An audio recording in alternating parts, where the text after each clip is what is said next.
So there's that problem.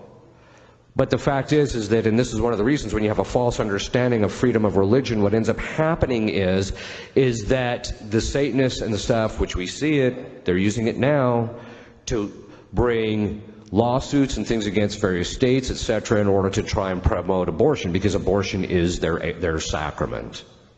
So, and this is once it gets into a culture, then it becomes extraordinarily difficult to get out of. The culture, our culture is in a particular precarious situation. Underneath Satan, there are what we call the 5 generals. The 5 generals are the 5 demons that are immediately hierarchically underneath Satan, and they are the ones who execute his plans. In some cases, they call it the table, because it's basically they get to divide up certain things. The first demon under him is Baal. Baal, now, Satan actually is the demon of impurity, but Baal is a demon of impurity. His principal function is to get cultures to succumb to impurity, primarily through fornication. Once the fornication sets in, then what happens is that the perspective that the conjugal act is ordered towards children is lost. From that arises the idea that sex should be recreational and that you can use it for any way you get pleasure, that's fine.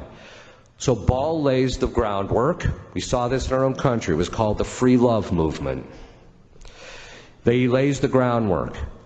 The next thing he tries to do is, although in our country he managed to pull something off that was rather extraordinary, the next thing is after that, as we read from St. Paul, God delivers men and women up to their lusts, and men will start to want to sleep with men and women with women.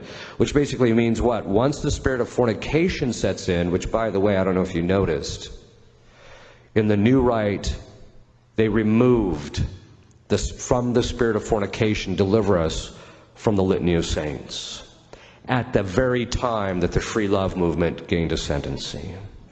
What we pray for is what we get. You don't pray for it, you're not going to get it. After that, then what happens is the culture, the next 3 demons show up. The first is Asmodeus. He's the demon of homosexuality in men. Then there's the demon of Leviathan, which is the demon of homosexuality in men, but of the masculine kind. These are the women who are heavy on the heels, we would say. Okay.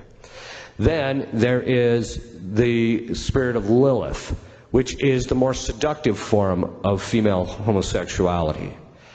After those have gained ascendancy in a culture, which, by the way, if you look at the cultures, every single culture is pushed in this direction. Okay. So, historically, not just ours, but historically, this is always the progression. Once you have fornication, you end up with contraception, and then the upshot of that is homosexuality, and then abortion. Baphomet is the 5th one, and he's the demon of child sacrifice. Abortion. In our culture, think of this. They shot down the fornication laws, and so they delivered us into the hands of Baal. Then they had Roe versus Wade and delivered us into the hands of Baphomet. And then they allowed gay marriage, and so now our country politically is in the hold of the top 5 demons in hell.